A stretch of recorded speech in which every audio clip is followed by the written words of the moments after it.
Bien, nous nous retrouvons encore dans la suite de notre second chapitre sur la CSS. Alors nous allons poursuivre. Mais avant tout, avant que je ne puisse vous montrer comment est-ce qu'on peut faire pour appliquer les styles CSS et puis tout ça, je vais d'abord aménager l'espace sur lequel nous sommes en train de travailler et y rajouter un certain nombre d'éléments. Jusque-là, voici à quoi ressemble notre site. J'ai des images là. Quoi que vous ne désirez peut-être pas, vous pouvez télécharger les images à votre convenance et puis les rajouter. J'ai mis tous mes paragraphes en vert. Je vais retirer ces codes-là qui est dans notre fichier CSS. Je vais carrément le retirer. En actualisant, voilà, je me rends compte que mes paragraphes ne sont plus en couleur verte. Alors pour ce chapitre, vous remarquerez que je vous ai envoyé un peu de ressources. Okay? Si vous regardez sur le chapitre 2, mise en forme CSS, là vous avez la leçon. Ici vous avez la vidéo de présentation du cours. Et ici vous avez des ressources que je vous ai envoyées. En fait, ça sera un fichier zip que vous allez décompresser tout simplement. Je crois que chez moi il est là. Je veux le décompresser. Voilà. Je le décompresse. Je vais chercher ce qu'il y a à l'intérieur. Il y a des fonds. Je vous montrerai plus tard dans le chapitre comment les utiliser. Et puis il y a quelques images. En fait, vous pouvez utiliser autre chose ou télécharger vous-même des fonds selon que cela vous convienne. Mais en attendant, pour ceux qui évoluent avec nous, vous pouvez copier ça. Alors, je ne vais pas les copier directement à la racine. Je vais créer un répertoire et je vais appeler ressources. D'accord? À l'intérieur de ce répertoire ressources, je vais y placer ces éléments-là. Ou encore, je peux d'ailleurs les séparer, n'est-ce pas? Plutôt qu'avoir un répertoire ressources, je vais faire ceci. De façon optimale, voici ce qu'on fait. Vous créez un répertoire que vous pouvez appeler image. On va passer en anglais. Images. Vous créez un autre répertoire que vous pouvez appeler fonts. Vous créez un autre répertoire que vous pouvez appeler CSS. Ok? Voici ce qui va se passer. En fait, toutes les images, je vais les mettre dans les répertoires images. Voilà. Je viens chercher les autres images que j'ai placées là. Je vais sélectionner celle-ci, celle-ci, celle-ci et celle-ci. Je vais faire couper. Je viens les coller dans images. Très bien. Et puis, toujours dans ressources, là j'ai des fonds. Je vais couper tous ces fonds. Je vais les coller dans mon répertoire fonts. Très bien. Je reviens encore, je crois que ressource est désormais vide. On peut tout simplement le retirer. Donc le répertoire n'est plus. Notre fichier CSS également, je vais le mettre dans CSS. Alors, il y aura une subtilité. C'est que désormais, notre fichier index.html sur lequel nous travaillons, l'autre là on n'en a pas d'abord besoin, on va aussi le supprimer. Notre fichier index.html sur lequel nous travaillons, dans l'arborescence, il se trouve à la racine de notre répertoire site et que les autres éléments se trouvent dans ce qu'on appelle des sous-répertoires. Alors, comme il se trouve dans ce qu'on appelle des sous-répertoires, lors du référencement des éléments, nous devons faire un référencement relatif. Il y a beaucoup de gens qui, à leur TP, n'ont pas obtenu des bonnes notes juste parce qu'ils n'ont pas tenu compte de cet élément-là. Imaginez-vous par exemple que je remette le code que nous avions là, tous les paragraphes en vert, et que je vienne actualiser là. Vous allez vous rendre compte que, bon là je crois qu'il a gardé les éléments qu'il y a dans la mémoire cache, mais en principe il ne retrouve pas le fichier CSS. Pour ce faire, qu'est-ce qu'on donne? Vous allez venir ici dans le fichier, voilà, c'est parce qu'il a trouvé site.html. Nous travaillons sur index.html. Alors, non, on ne va pas le garder. On va rouvrir. Nous allons rouvrir le fichier sur lequel nous travaillons, avec Sublime toujours. Le fichier sur lequel nous travaillons, c'est celui-ci. Il va travailler sur style.css. Et là, nous allons venir reprendre l'autre. Nous lui disons ceci. Le fichier style.css sur lequel tu travailleras, il se trouve dans le répertoire CSS. Et à l'intérieur du répertoire CSS, nous avons le fichier style.css. Ok? et on enregistre. Il y a aussi un élément. Les images, vous voyez que les images n'affichent plus désormais. Pourquoi? Parce que les images sont dans un sous-répertoire.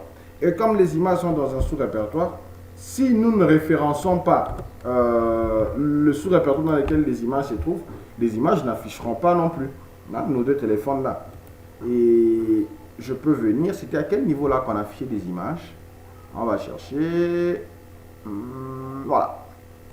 On lui dira que ces images se trouvent dans le répertoire Images. Et puis, vous mettez. Il ne faut pas tomber dans les erreurs comme ces erreurs que j'ai remarquées chez certains amis. Vous venez sur l'image et puis vous faites ça. C'est encore quoi? Voilà. Vous prenez une image, vous dites cliquez droit. Vous allez sur propriété. Et puis vous prenez le chemin du fichier comme ça. J'ai vu des gens qui font des histoires comme ça. Et puis vous revenez avec l'image. Vous venez dans image. Vous collez. Non. Là, il faut éviter ces genres d'attitudes. Pourquoi? Parce que cette façon de référencer, comme je vais en parler dans ce chapitre, c'est ce qu'on appelle un référencement absolu. Du coup, vous avez référencé, mais vous référencez quoi? Vous dites l'ordinateur c'est users, l'utilisateur de l'ordinateur Claudine, desktop pour dire sur le bureau, site, image. Donc, vous avez pris tout le chemin de l'image depuis sa racine sur l'ordinateur jusqu'au point que vous référencez. Maintenant, imaginez-vous peut-être qu'à la fin que j'exporte mon site sur un flash ou sur un serveur étranger. Est-ce qu'il sera possible de retrouver ce chemin? Il va de soi que la réponse est non. Parce que nous avons référencé un chemin en absolu. Ok? Il faudrait que le schéma soit ce qu'on appelle un schéma relatif. Et pour que le schéma soit relatif, nous prenons à partir de la racine du projet. La racine du projet, ça signifie que nous sommes dans le répertoire site. L'image se trouve dans Images. Et là, nous rajoutons tout simplement là Images slash. Et à ce niveau là aussi, nous référençons aussi Images slash. N'est-ce pas? Et lorsque nous actualisons cette fois-ci, vous allez vous rendre bien compte que nos images apparaîtront. Je crois que pour la seconde image, je n'ai pas bien référencé. Voilà, qu'est-ce qu'on a mis? Voilà, j'ai mis Images 2 fois. On va retirer. C'est une seule fois Images. Très bien. Et lorsque nous venons actualiser, nos images apparaissent. Mais quel est le référencement de ces images? On appelle ça un référencement relatif. Je veux que tout le monde retienne bien la différence entre ces deux éléments, n'est-ce pas? Ça, c'est un référencement relatif. Ça signifie qu'on référencie l'image à partir du conteneur par lequel nous le prenons. Plutôt que mettre un chemin absolu qui n'est pas du tout recommandé. Voilà pourquoi certains amenaient leur TP, mais ils ne savent pas. Ils me disent, monsieur, il y avait l'image, chez moi l'image s'affichait. Et que chez vous, ça ne s'affiche pas. C'est justement pour ce genre de situations et pour ce genre de problèmes. Voilà, désormais que l'on a aménagé notre espace de travail, on va poursuivre maintenant. Comment appliquer un style? Premièrement, sélectionner une balise. Il est possible d'appliquer un style en sélectionnant une balise et en lui donnant un style CSS bien donné. C'est ce que nous étions en train de faire ici. C'était ça d'ailleurs notre premier exemple, n'est-ce pas? Nous venons peut-être dans style et nous disons P par exemple. Je lui dis par exemple, tu prends la couleur bleu par exemple, ok? Et que je me dise pour tous les titres, peu importe le titre que nous allons sélectionner, tu lui donnes la couleur verte. Vous pouvez aussi préciser, ça peut être un titre de niveau 1, c'est une possibilité. Alors, voici la conséquence directe de ce que nous venons de faire. Est-ce que nous avons bien référencé le fichier style.css? On va revoir ça. Nous sommes dans CSS, nous avons style.css. J'espère que c'est le bon fichier que nous avons ouvert. Parce que si ce n'est pas lui, nous n'appliquerons pas. Ah, voilà. Ce n'était pas le fichier sur lequel nous travaillons visiblement. Donc nous allons transférer ce code-là dans le fichier sur lequel nous travaillons. Soit là et l'autre, nous allons tout simplement le fermer. On n'en a pas besoin. Merci. Donc, c'est le bon fichier sur lequel nous travaillons, style.css. Et dans le référencement ici, j'espère que nous sommes dans le bon répertoire également. Il faut toujours s'assurer de ces choses. Vous pouvez être en train d'écrire un code sur un autre fichier qui n'est pas dans le répertoire sur lequel vous vous retrouvez. Nous sommes dans site CSS. On vérifie, est-ce que c'est dans site? D'accord, site. Et on revient dans le HTML, css/style.css. Donc, en principe, les comptes sont bons et on peut appliquer le style. Voilà. On a mis nos paragraphes en bleu. C'est pas très joli, hein? On fait encore des initiations et notre titre des niveaux 1 est passé rapidement en vert. C'est une façon d'appliquer le style. Mais comment on appelle ça? On a sélectionné une balise sur laquelle on a appliqué le style. On lui a dit sur les paragraphes, tu mets la couleur bleue. Et puis sur le titre des niveaux 1 aussi, tu mets aussi la couleur verte. Du coup, le P et le H1 qui sont des balises en HTML, ici en CSS, nous allons les appeler des sélecteurs. Ça veut dire que le paragraphe, on lui dit sélectionne tous les paragraphes et applique-leur la couleur bleue. Sélectionne tous les titres des niveaux 1 et applique-leur la couleur verte. Ici, ils deviennent ce qu'on appelle des sélecteurs. J'aimerais que l'on se comprenne bien sur ce point. Alors, il existe différents types de sélecteurs. On va les découvrir au fur et à mesure que nous sommes en train d'évoluer avec notre cours. On va découvrir quels sont les types des sélecteurs essentiellement que nous disposons. Premièrement, des noms des balises. On peut avoir des sélecteurs à partir des noms des balises. Et nous lui donnons une propriété CSS et une valeur à la suite qu'il devra appliquer pour nous sur l'élément dans notre document CSS. Donc, quand on parle des valeurs, par exemple ici, vous avez pour une propriété CSS, nous indiquons une valeur. Les valeurs, ça dépend. Il y a des valeurs, peut-être pour les styles des polices, ce sont des valeurs qui existent. Il y a d'autres qui sont des valeurs en pourcentage, d'autres sont des valeurs en pixels, d'autres sont des valeurs. Donc, en tout cas, il y a plusieurs possibilités. Ce sont des font size. On peut avoir des valeurs avec de EX, EM. Mais tout ça, nous allons découvrir ça point après point au courant de ce cours. Voici comment en fait se présente l'écriture d'un code CSS. Si le sélecteur est une balise, vous donnez le nom de la balise, vous ouvrez une accolade, vous la refermez, vous donnez la propriété, deux points, la valeur, point virgule. Propriété, deux points, la valeur, point virgule. Exemple, propriété ça peut être couleur, par exemple, on appelle ça color, toujours en anglais n'est-ce pas, vous ne mettrez pas ça en français. Et puis, vous lui donnez comme valeur par exemple, blue. Propriété peut-être font size, et vous lui donnez comme valeur par exemple, green. Propriété par exemple, ça pourrait être, je ne sais pas, width. Valeur, vous lui donnez une valeur. Un exemple, découvrons ce à quoi ça peut ressembler concrètement. H1 par exemple, couleur, je lui donne la couleur bleue. EM par exemple, ça peut être une balise EM. Couleur par exemple, je lui donne la couleur bleue. Ça c'est lorsque le sélecteur est une balise. Mais attention, il n'y a pas que les balises comme des sélecteurs. On peut avoir aussi deux approches qui sont beaucoup plus intuitives et que nous utiliserons le plus souvent parce que appliquer les styles sur des balises à la fin, c'est un peu ridicule, quoi, permettez-moi. Parce que lorsque vous utilisez des balises pour lui passer des styles, il y aura des endroits de votre site que vous n'aurez pas besoin d'utiliser cette approche. Ça veut dire que vous voulez peut-être que ce soit seulement le premier paragraphe de la page qui soit en bleu et que le reste n'ait pas cette couleur-là. Du coup, cette gestion devient un tout petit peu complexe, qu'il faudrait apprendre des méthodes un peu plus intelligentes. Entre autres, la notion des classes et la notion de ID. N'est-ce pas? Parce que utiliser des balises pour appliquer des styles CSS, c'est trop limite. On utilisera par exemple les classes et les ID.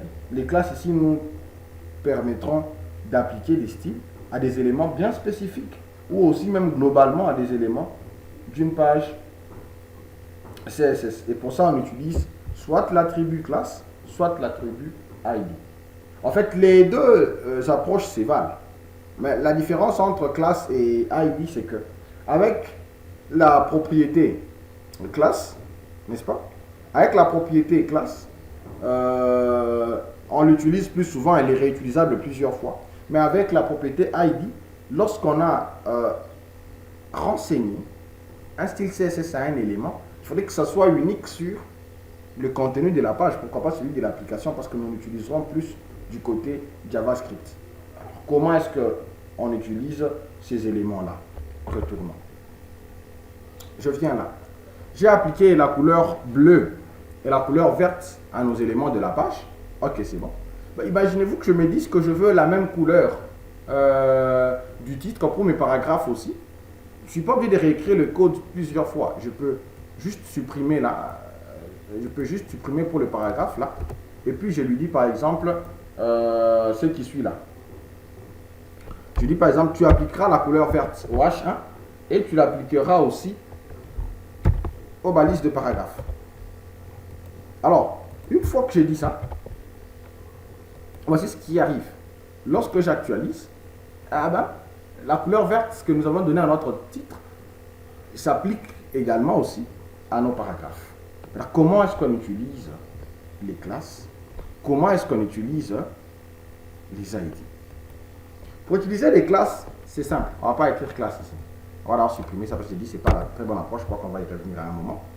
Pour utiliser la classe, vous commencez par un point et vous donnez le nom à votre classe. Moi, je peux dire par exemple là, c'est pour mon titre. Et j'ouvre les accolades là. Et là que je vais appliquer plutôt les ID, je peux dire par exemple, vous utiliserez un dièse, vous commencerez toujours par un dièse pour dire que c'est un ID. Et je dis par exemple, mon identifiant. Identifiant. Ça peut être long, mais n'utilisez pas souvent des longs éléments. Quand je vais dire par exemple identifiant paragraphe. N'utilisez pas des longs noms comme ça, il faut utiliser des trucs un peu plus courts et puis que vous pouvez retenir facilement. Pour mon paragraphe, je peux lui dire par exemple, tu vas utiliser la couleur par exemple, cette fois du golden, n'est-ce pas? Gold. Ok. Par exemple, pour les identifiants des paragraphes, je vais dire color. Je vais lui dire, tu prends la couleur rouge. Ah, ça sera pas très beau. On va voir ça. Alors, qu'est-ce qui arrive? Il faut maintenant appliquer ces classes ainsi que ces identifiants au contenu HTML que l'on aimerait. Par exemple, pour le titre, je vais dire là, classe, je lui applique la classe titre. Par exemple, je laisse le premier paragraphe tranquille et c'est pour le deuxième paragraphe, je vais lui appliquer un ID par exemple. Je lui dis, tu prendras pour ID par exemple, il faut toujours bien réécrire. Ok? Vous prenez. Pourquoi je viens faire copier-coller? Je vais vous expliquer tantôt pourquoi j'ai fait le copier-coller. Alors, ce qui arrive naturellement, vous allez voir que le titre est maintenant en couleur dorée et notre second paragraphe est en couleur rouge. Pourquoi j'ai fait copier-coller, chers amis? Parce qu'imaginez-vous, là j'ai dit identifiant paragraphe. Regardez ce que je vais faire ici. Je ne vais pas utiliser copier-coller, je vais maintenant cette fois-là écrire identifiant paragraphe. Observez très bien. J'enregistre. C'est bien écrit, non? Identifiant underscore paragraphe. Alors, une fois que je viens actualiser ici, il y a la sensibilité à la case qui n'a pas du tout fonctionné. Mais quand tu as dit identifiant paragraphe, tu peux oublier peut-être un E à la fin. Ou tu peux oublier tout autre élément. C'est une possibilité. À l'instant où tu oublies, parfois tu ne sais pas te retrouver. Tu actualises un bon bout de temps, mais tu te rends compte que ça ne passe toujours peut-être pas. Ok? Ou ça peut être un problème de casse. Parce qu'avec le JavaScript vous imposera la casse. Regardez comment est-ce que j'ai écrit identifiant paragraphe là. Le P de paragraphe est en majuscule, mais moi, le P que j'ai mis là, il est en minuscule. D'entrée de jeu, ça peut peut-être fonctionner parce que la CSS peut ne pas être sensible à la casse en un premier temps ou pour certains navigateurs. Mais plus tard, lorsque vous allez utiliser les identifiants au niveau du JavaScript, vous vous rendrez compte que cette casse-là peut bloquer le fonctionnement normal de votre application et ça peut être fatal pour la suite.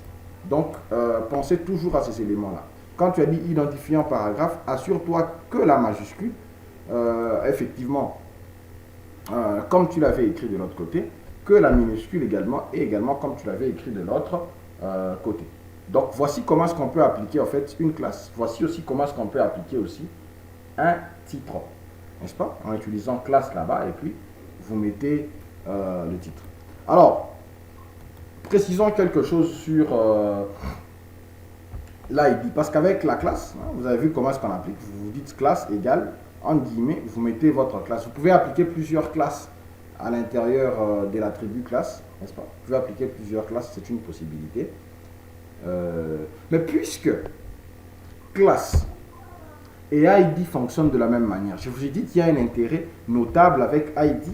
Lorsqu'on fera du JavaScript plus tard, vous verrez ensemble avec nous comment est-ce que l'ID devient alors un peu plus important, quoi, n'est-ce pas? Le ID devient plus important en ce sens que, nonobstant le fait qu'il fonctionne de la même manière que les classes, son intérêt c'est lorsque nous ferons du JavaScript. Il peut nous aider à identifier de façon unique un élément d'une page HTML et de lui appliquer un comportement dynamique spécifique. Ça ne sera pas pour l'instant. Je crois bien que lorsqu'on atteindra le 5e chapitre, ça sera donc ça l'élément, n'est-ce pas? Alors, on a là l'exemple de comment est-ce qu'on utilise un ID. Nous avons déjà d'ailleurs fait ça. Vous allez juste mettre la différence entre classe et ID, c'est que quand vous voulez utiliser ID, vous mettez un dièse. C'est ça, non? Dièse, voilà. Vous mettez un dièse. Et que si c'est une classe, vous allez précéder par un point. Et du coup, ici, vous dites soit ID, soit classe, et vous appliquez. Mais le comportement de nos deux amis reste le même, n'est-ce pas? Alors, si à ce niveau, vous emmêlez un tout petit peu les pinceaux entre classe et ID, pas de panique. Plus tard, vous découvrirez c'est quoi. Mais seulement, retenez que deux balises peuvent avoir le même nom avec l'attribut classe. Un nom de ID doit être unique dans une page HTML. C'est tout ce que nous avons dit. Parce que on peut avoir, pour une classe, on peut répéter plusieurs fois l'élément. Mais pour ID, il faut l'appliquer une seule fois. Parce qu'on peut lui appliquer un comportement dynamique. C'est quoi appliquer une fois, c'est quoi appliquer plusieurs fois? Voyons-le concrètement. J'ai par exemple là, j'ai appliqué classe titre. C'était pour mon titre de niveau 1. Je peux peut-être venir aussi pour ce H6 que nous avons là. Je vais aussi lui appliquer aussi la classe titre. C'est une possibilité. Je lui applique la classe titre. Il y a aussi ce paragraphe que nous avons ici. Je peux aussi lui appliquer aussi la classe titre, n'est-ce pas? Donc vous voyez que plusieurs éléments de la page, nous avons réutilisé notre classe titre. C'est là aussi même l'intérêt d'utiliser les classes avec la CSS. Vous verrez que le titre de niveau 1 est doré, le titre de niveau 6 est doré, mais ce paragraphe également est doré. Mais par contre, comme nous avons déjà appliqué le ID pour ce paragraphe-là, il doit rester une seule fois dans notre page HTML. C'est ça que ça voudrait en fait dire. Et il faudrait que tout le monde comprenne ça de cette manière-là. Il existe aussi ce qu'on appelle des balises universelles. C'est quoi les balises universelles? Découvrons en fait c'est quoi les balises universelles. Déjà au premier TP, avant que je n'explique ce chapitre déjà, je tiens à vous signaler que je vous ai fait exprès utiliser des balises universelles. Entre autres, des balises section. Ce sont des balises universelles. Mais voyons d'abord les balises universelles que nous avons en HTML de façon simple. Et puis je vous dirai le reste après. Alors, il vous arriverait parfois que lorsque vous concevez ensuite que vous avez besoin d'appliquer une classe ou un ID à certains mots, dans un paragraphe par exemple, vous dites bonjour et bienvenue sur mon site. Vous avez besoin d'appliquer un ID ou encore une classe juste sur mon site. Et que le reste est un style générique. Vous avez juste besoin d'appliquer un style sur cet élément-là. C'est une possibilité. Mais comment faire en sorte que vous n'appliquez que sur mon site sans que cela ne puisse déranger le reste des éléments de la phrase. Possédant le même style, peut-être que ce soit juste une couleur de fond qui change tout simplement. On va découvrir ça tout de suite, n'est-ce pas? Alors, le problème avec les classes, c'est qu'il s'agit d'un attribut. C'est un attribut. Or, un attribut ne peut s'ajouter que dans une balise. Si par exemple, j'ai rajouté la balise strong, très rapidement, j'aurais modifié la structure même de mon contenu. Il faut trouver une balise qui, à la fin, ne veut rien dire pour le navigateur, mais qui m'aide tout simplement à rajouter un style spécifique à un élément de ma page. N'est-ce pas? Cela serait plutôt plus facile à faire si nous utiliserons des balises qu'on appelle des balises universelles qui, lorsque on les rajoute, ces balises ne viennent rien faire. Ce sont des balises qui ne servent à rien. Bon, servent à rien de guillemets parce qu'elles ne serviront forcément à quelque chose. D'accord? Nous avons deux catégories de balises universelles. Nous avons des balises de type inline et des balises de type bloc. C'est quoi les balises de type inline? C'est quoi les balises de type bloc? Les balises de type inline, par exemple, la balise span, qui est une balise double, elle est de type inline. C'est-à-dire que ce sont des balises que l'on place au sein d'un paragraphe de texte pour sélectionner un certain mot uniquement ou un certain élément uniquement. Ces balises se comportent comme des balises strong ou EM, mais malheureusement strong et EM apportent déjà un comportement dynamique donné. Mais nous voulons sélectionner, mais sans rien faire et appliquer un style spécifique que nous aimerions, par exemple. Ils sont de la même famille, ça signifie que ce sont des balises de type inline. Lorsqu'on rajoute ces balises, les éléments sont rajoutés les uns à la suite des autres. Je répète, les balises de type inline, c'est des balises qui, lorsqu'on les rajoute, eh bien, les éléments continuent à se suivre les uns à la suite des autres. Et la deuxième catégorie, ce sont les balises qu'on appelle les balises de type bloc. Les balises de type bloc qui sont de la même famille que les balises paragraphe, H1, section et d'autres, ce sont des balises qui, lorsqu'on les rajoute, elles viennent rajouter les éléments les uns en dessous, soit après les autres, n'est-ce pas? C'est comme ça que fonctionnent ces balises-là. On dit qu'elles viennent créer un nouveau bloc. Hein? Ces balises-là viennent créer un nouveau bloc. Ça signifie un retour à la ligne. Si c'est dans un paragraphe, par exemple, que l'on rajoute des balises de type bloc, on va obligatoirement créer un retour à la ligne. Ce qui parfois n'est pas intéressant. N'est-ce pas? Et ce sont des balises qui sont fréquemment utilisées pour le design. Alors prenons un exemple. Nous voulons par exemple dans un paragraphe ou dans un titre isoler juste un mot et lui appliquer un style bien spécifique. Je reviens dans le code. Ok? Alors, regardez là. J'ai mon premier paragraphe. Je ne sais pas trop si vous arrivez à lire ce qu'il y a dedans, mais ce n'est pas important. Imaginez-vous par exemple que juste pour ce mot-là, que je veuille lui appliquer une couleur spécifique. C'est un exemple. Alors comme je vais appliquer un style spécifique à ce mot, je veux faire ceci. Je veux rajouter des balises qu'on appelle des balises universelles. Imaginez-vous peut-être que je rajoute la balise div, qu'on a dit une balise de type bloc. Regardez la différence. Ok? Balise de type bloc, je l'ouvre là et puis je viens refermer cette balise ici. Voilà. Donc j'ai rajouté une div qui est une balise universelle de type bloc à ce niveau. Une fois que je viens actualiser, regardez ce qui se passe. Comme c'est une balise de type bloc, on crée pour nous un retour à la ligne automatiquement. Ce qui n'est pas du tout ce que nous aimerions. Par contre, suivez-moi très bien, on devrait utiliser ce qu'on appelle une balise de type inline. Ça signifie ici, on va utiliser la balise span. Pourquoi span? Parce que nous n'aimerions pas que l'on retourne à la ligne, mais que l'on continue toujours sur la même ligne. En actualisant, vous allez vous rendre compte que tant que je n'ai pas encore appliqué des styles, personne ne sait que ce petit mot-là se trouve entre les balises universelles. Voilà pourquoi on a dit que ce sont des balises qui ne rajoutent rien. Je viens de les appliquer, effectivement, rien ne s'est passé à notre document. Mais c'est quoi l'intérêt alors de ces balises universelles?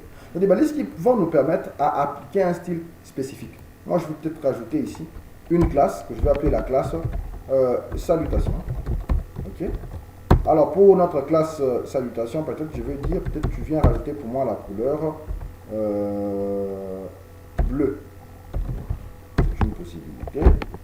Alors, je n'ai pas encore appliqué le style. Je suis allé trop vite en besoin. Je vais maintenant, dans notre balise span, là, je viens lui dire, tu vas prendre la classe, nous allons créer la classe salutation. Alors, aussitôt que je viens et que je veux actualiser, vous allez bien vous rendre compte que on a isolé ce mot et on lui a appliqué la couleur bleue. C'est donc là tout l'intérêt de balises universelles. N'est-ce pas? Nous y reviendrons. Passons d'abord à un autre point très important. Appliquer un style, les sélecteurs avancés. Je crois que dans vos notes de cours, vous avez déjà découvert cette partie-là. Les sélecteurs avancés. Le premier sélecteur, la bonne nouvelle, c'est que nous l'avions déjà utilisé, n'est-ce pas? C'est qu'on peut sélectionner ici un paragraphe et puis on lui applique du style. Ça signifie que vous voulez toucher, par exemple, quand vous dites P et vous appliquez du style, vous lui dites je veux toucher tous les paragraphes qu'il y a sur ma page et je veux leur appliquer un style bien déterminé. Et ça, nous l'avions fait ici précédemment. OK? Parmi les sélecteurs avancés, nous avons ce qu'on appelle le sélecteur universel aussi. Si ce n'est pas des balises universelles, mais on parle ici des sélecteurs universels. Le sélecteur universel, c'est tout simplement l'axtériste. L'axtériste. Lorsque vous utilisez l'axtériste, je crois que je m'en mêle un peu entre axtériste et dièse. Lorsque vous utilisez l'axtériste, c'est un sélecteur universel. Ça veut dire quoi en clair? Ça veut dire qu'ici, je vais d'abord supprimer tout ce que j'avais ici comme style. Imaginez-vous que j'ai retiré nos classes et titres là. Bon, on peut les retirer. J'ai dit là, par exemple, P, je lui donne la couleur gold. Ça, c'est une possibilité. Et j'actualise. Vous vous rendrez compte qu'il n'y a que les paragraphes qui sont passés au gold. Les listes, les sous-titres et d'autres là n'ont pas pris la couleur golden. Mais si je veux que tous les éléments de la page puissent obtenir ce style-là, je vais tout simplement utiliser l'axtériste. Ça signifie que c'est un sélecteur universel. Et une fois que je viens cette fois-là actualiser, je dis bien tous les éléments de la page ont pris la couleur gold. Ça veut dire que c'est un sélecteur universel. OK? Deuxièmement, à part les sélecteurs universels, nous avons aussi ce qu'on appelle, on peut sélectionner une balise contenue dans une autre. Ça signifie, vous renseignez la balise A et vous renseignez la balise B. Ça signifie que B est contenu dans A. Exemple, vous avez un titre de niveau 3, vous dites titre avec un texte très important. C'est un titre de niveau 3. Et vous avez entouré texte important par une balise EM. Ça signifie que cette balise EM se retrouve, ou soit cette balise EM se retrouve dans un titre H3. Si vous dites H3 espace EM, accolade, vous appliquez un style à ce niveau. Ce style s'appliquera à tous les EM contenus dans une balise H3. Donc AB pour dire une balise contenue dans une autre. Observons ça parce que ces choses, comme je vous les ai dit, c'est beaucoup mieux quand on les pratique que quand on les contemple ou on les observe. Alors, c'est quoi qu'on va faire? Je peux rajouter quand même du texte ici pour que nous voyons clairement ce que nous sommes en train de faire. Je dis par exemple là mon titre principal. Ok? Ici j'ai un H6. Est-ce qu'il y en a un autre titre quelque part? Voilà. C'est du lorem ipsum. J'ai un titre de niveau 3. Le ipsum là, je veux l'entourer des balises EM. Je vais l'entourer des balises EM. Voilà. Principal aussi, je vais aussi l'entourer aussi des balises EM. Alors, on va y aller quand même rapidement. Là. Puis, j'actualise. Je vais retirer le sélecteur universel. Je lui dirai, tu vas appliquer au EM contenu dans la balise, par exemple, H3. Donc, au EM contenu dans H3. Puis, je vais enregistrer. Mais lorsque nous revenons, nous avons un H1 qui a aussi un EM. Nous avons le H3 là, qui a aussi un EM. Nous avons aussi un paragraphe qui a aussi un EM. Une fois que nous venons ici pour actualiser, regardez, on a appliqué ce style de police là. Plutôt, ouais, on a appliqué ce style, pas style de police, excusez. On a appliqué ce style rien qu'au EM contenu dans une balise H3. Pourtant, principal ici se trouve aussi dans un titre de niveau 1 et que il est aussi entré par un EM. Il y a aussi un EM quelque part dans un paragraphe. Là aussi, nous avons aussi un EM, mais tous n'ont pas pris la couleur golden. Ça veut dire ici, le sélecteur nous disait sélectionne seulement le EM qui se trouve dans H3. On se comprend à ce niveau-là.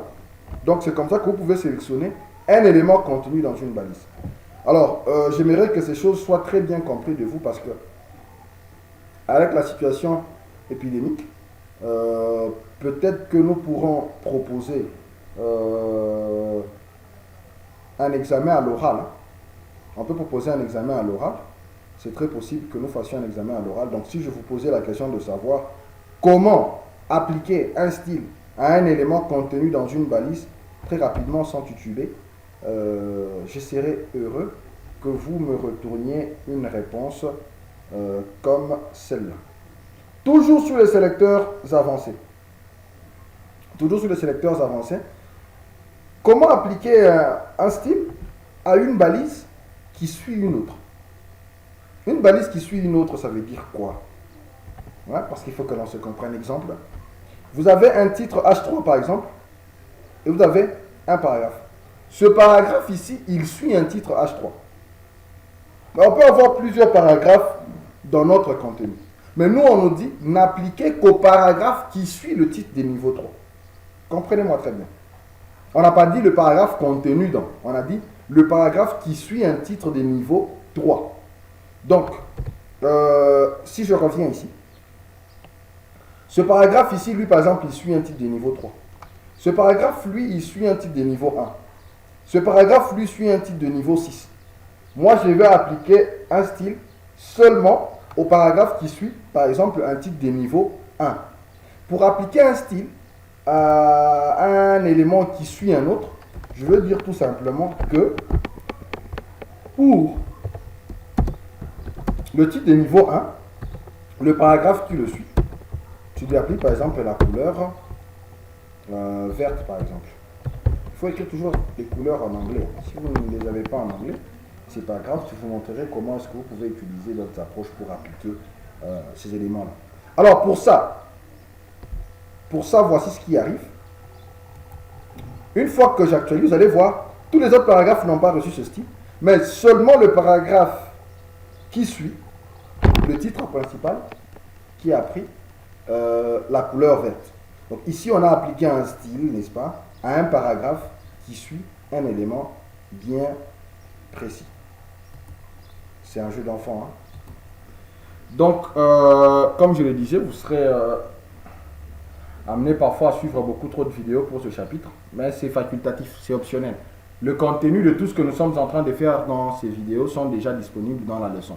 Donc, quelqu'un qui a beaucoup trop d'habilité, qui peut étudier le cours juste en suivant la leçon, bon, d'accord, très bonne chance. Mais ceux qui aussi, en lisant la leçon en des zones d'ombre, peuvent faire la pratique avec nous ensemble dans les vidéos. Parce que ce que nous faisons dans les vidéos, c'est en fait l'application pratique de tout ce qu'il y a dans les contenus de type texte. Alors, on peut aussi, au niveau de sélecteurs avancés, une balise qui possède un attribut, par exemple. Ok? Imaginez-vous peut-être que nous avons un titre, nous avons peut-être un lien, voilà. Un lien par exemple qui possède une infobulle. Nous avons une image qui contient une infobulle, désolé, et que nous voulons sélectionner seulement une balise qui possède un attribut bien spécifique. On peut aussi renseigner ça, n'est-ce pas? Et on fera donc des choses de cette façon-là.